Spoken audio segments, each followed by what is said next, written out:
Hello my dear students, welcome back to my channel. If you are watching my channel for the first time, please subscribe, watch till end and please share it to your friends also. I can assure you it will be useful to you to the maximum extent and it will be additional help to you. And I also welcome if there is any improvement you require in the information which I am giving you or in other way. So please inform me in the comment box. I'll be checking it regularly and definitely I will answer your queries. So now let's come back to the topic which I want to discuss today. I'm continuing with the topic of respiration. I completed glycolysis. Now I'm going to discuss fermentation. So fermentation was discovered by Gay and Luzak, demonstrated by Kuhnes-Wessel. In Kuhnes-Wessel, it can be demonstrated. Fermentation can be demonstrated. And Louis Pasteur, according to Louis Pasteur, fermentation occurred in presence of yeast and the process is called as zymosis. Zymase is the enzyme which is involved. So process is called as a zymosis. Fermentation is of different types. So first, alcoholic fermentation. The most common type which is taking place in yeast, that is called as alcoholic fermentation, and the scientist Buchner extracted the enzyme zymase from yeast. So zymase is responsible for formation of alcohol from yeast. So now fermentation takes place in solution of large number of sugars where there is large number of carbohydrate sugars are present like fructose or galactose, mannose and disaccharides, where these carbohydrates are present. Then in presence of yeast, fermentation can take place and alcohol is produced. And the yeast cells, they can get killed when the alcohol percentage is more than 13%. Yeast cells are killed when percent of alcohol is 13%. It should be less than 13%. It cannot be more than 13%. And at the time of seed germination also, the amount of sugar increases and fermentation takes place in germinating seeds of barley. So this was studied that in germinating seeds of barley, the fermentation takes place. And result of fermentation is formation of alcohol. Now let us see what are the different types. First we will start with what is alcoholic fermentation. So in alcoholic fermentation, it occurs in two steps. First step is called as decarboxylation. Two molecules of pyruvic acid which are formed at the end of glycolysis. We discussed glycolysis is common for both aerobic and anaerobic respiration. And after glycolysis, the pyruvic acid which is formed, it can either participate in aerobic respiration or it can participate in the process of fermentation. So, in fermentation, first step of fermentation, two molecules of pyruvic acid are converted to two molecules of acetaldehyde. This is in presence of enzyme pyruvic decarboxylase. And there is a formation of even two molecules of carbon dioxide also. And pyruvic decarboxylase also require TPP, that is thymine pyrophosphate and magnesium. These are the cofactors required for the enzyme. Cofactors are required. Next, in the second step, it is called as reduction step, where two molecules of acetaldehyde which are formed in previous step in presence of 2 NADH. Remember, these two NADH are also formed during glycolysis and they are utilized here for process of reduction, and this is in presence of enzyme alcohol dehydrogenase. It gives two molecules of ethyl alcohol and 2 NAD+.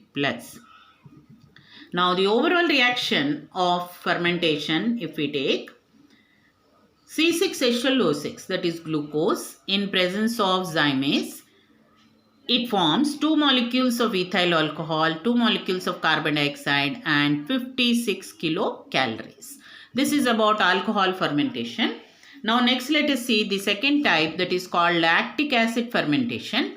Lactic acid fermentation takes place with the help of this bacterium called Lactobacillus lacti. So here again 2 molecules of pyruvic acid will directly undergo reduction. It is only one step process. Not like alcohol fermentation, here it is only one step process.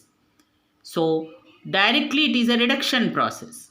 Pyruvic acid is directly reduced to lactic acid.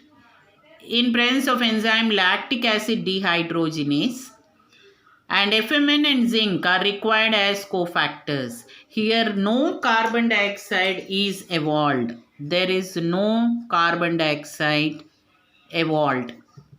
Unlike in the alcohol fermentation where carbon dioxide is formed, here no carbon dioxide is formed.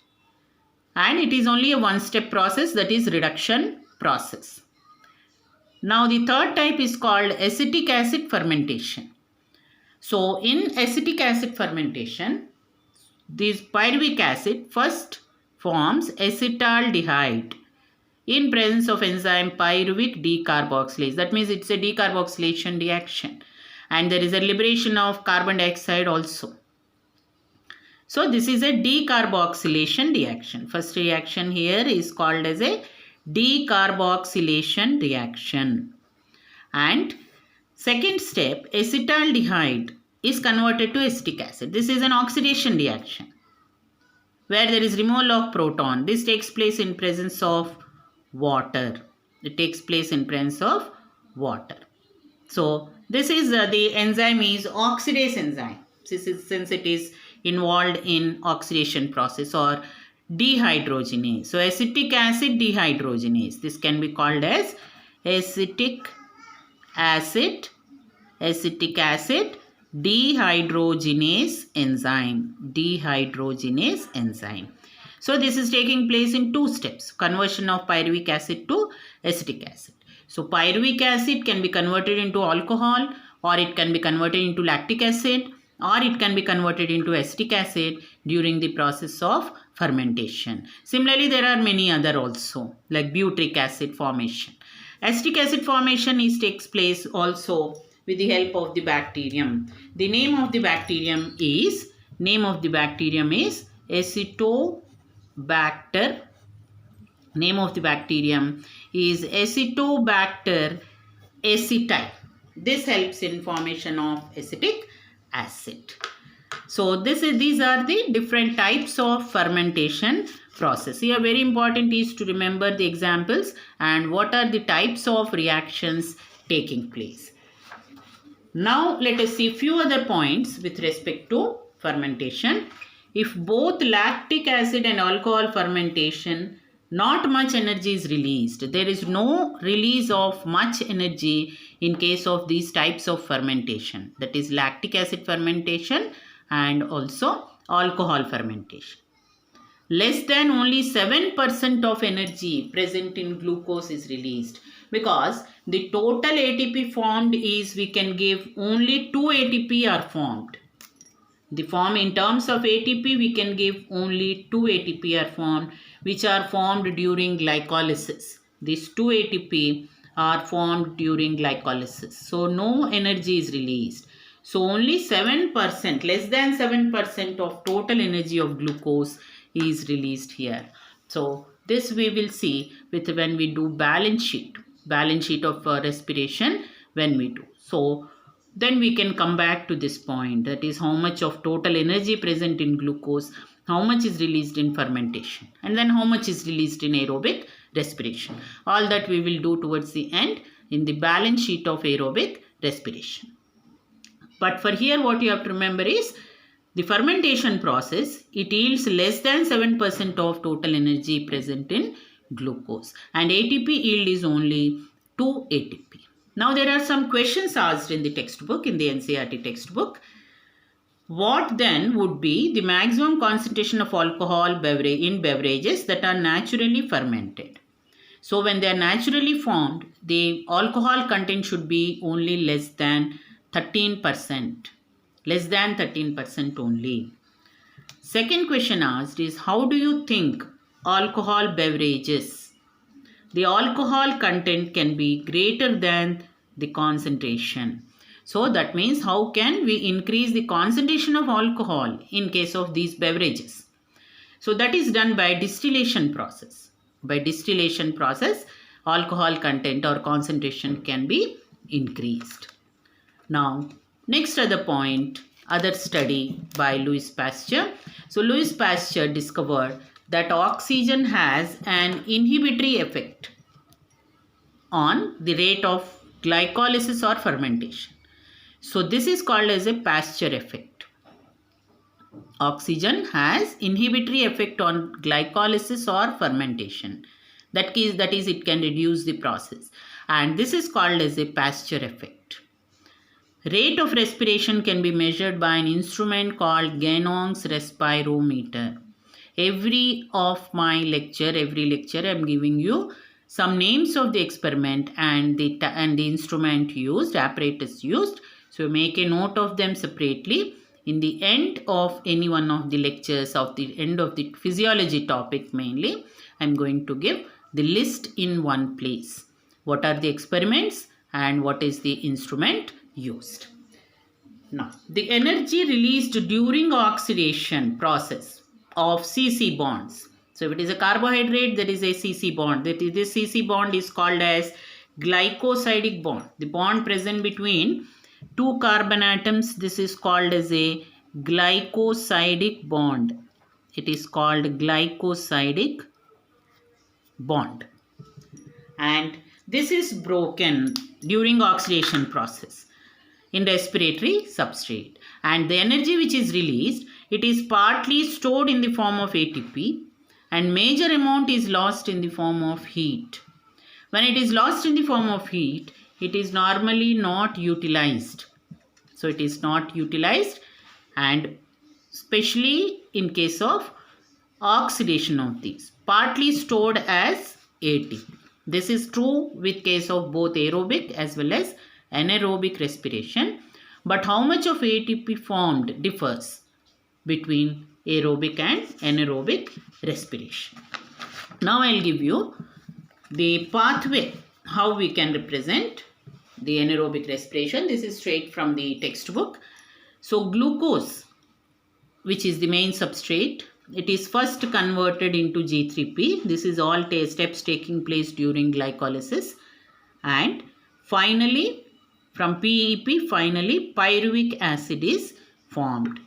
This pyruvic acid which is formed, it can undergo different pathways. It can directly participate in aerobic respiration. So that is one pathway. So there are three pathways of pyruvic acid. That is called as the fate of pyruvic acid. So I'll give you separately how you can understand what is the fate of pyruvic acid. So let us understand the fate of pyruvic acid when it is formed at the end of glycolysis. So pyruvic acid, we can say first one, it may participate in aerobic respiration. This is one pathway, one fate we can say. Fate means what happens later. Pyruvic acid can be participate in aerobic respiration. That means it enters into mitochondria, that we are going to see. Pyruvic acid can be involved in formation of alcohol also. Pyruvic acid is involved in formation of lactic acid. Accordingly, we discussed it is called as fermentation process. Similarly, pyruvic acid is also involved in formation of acetic acid and various other acids. All these come under fermentation. Lactic acid formation, alcohol formation or acetic acid formation. All these come under fermentation process. This is called as a fate of pyruvic acid. So here we find pyruvic acid converted into lactic acid, which is a reduction process. NADH2 formed here in glycolysis is utilized here. Similarly, it is also involved in formation of alcohol and carbon dioxide, the NADH2 formed in glycolysis is utilized here. So, and acetic acid formation. In acetic acid formation, we don't find any utilization of NADH2 from glycolysis. It is a decarboxylation process followed by reduction. So when you read, try to compare these three and try to understand the reactions and then study. So that is about what is a fermentation process. Now here let us do what is structure of ATP. Since ATP is the main energy giving molecule, it is a storehouse of energy. Let us see what is its structure. It is a nucleotide which consists of 5 carbon ribose sugar, nitrogen base called adenine and 3 inorganic phosphates. And since it is a ribose sugar, we can say ATP is derived from RNA. It is derived. ATP is derived from RNA because it is ribose sugar. You know, RNA consists of ribose sugar, DNA has deoxyribose sugar. Energy released from ATP is due to hydrolysis of terminal phosphate. Terminal phosphate means the third phosphate. When third phosphate is separated, then there is a release of energy. Each ATP on hydrolysis yields 7.6 kilocalories of energy. And molecular formula of ATP is C10H16O13, 3N5 and P3. That is the molecular formula. So now how much of energy is released you have to remember, and what is the molecular formula. Now let us just try to understand what is the structure, because it is a nucleotide. It is a nucleotide. So we can say this is the sugar, the ribose sugar. This is the adenine nitrogen base. So adenine nitrogen base is attached to one side of the sugar, and say first carbon atom of the sugar, and then nucleotide can be attached to fifth carbon. You know, in a nucleotide, nitrogen base is always attached to first carbon. So here this we can say this is the first carbon of the sugar, and this is the fifth carbon of the sugar. So phosphate is attached to fifth carbon of the sugar. This is the first, second, third phosphate. This is the first phosphate, second phosphate and third phosphate. And when the bond between this third and second phosphate, that means when last phosphate is removed, maximum amount of energy is released. That is, we have learnt it as 7.6 kilocalories of energy is removed. That is the ATP. So here by this we complete fermentation. Now just I'll give you a brief introduction of aerobic respiration and what are the different steps. So remaining part of aerobic respiration we will be continuing in the next video. So aerobic respiration, I will just make a start. Aerobic respiration can be completed in 4 steps: glycolysis, link reaction, Krebs cycle, electron transport, or it is also called oxidative phosphorylation. Glycolysis already we completed. It takes place in cytoplasm. Link reaction and Krebs cycle, they take place in the matrix of mitochondria. And electron transport or oxidative phosphorylation, this takes place on the inner membrane of mitochondria. So these are the different steps taking place in aerobic respiration. So here I will conclude my video. So next I will complete with link reaction and Krebs cycle, because these two have to be understood together. They have to be done together. So I would like to make in one video. So thank you very much, children. I hope you have liked and understood the session, understood the topic. After watching and viewing, after understanding, please try to learn it properly and share it to your friends so that it will be useful to your friends also and help them to understand better. So thank you very much, children. Have a good day.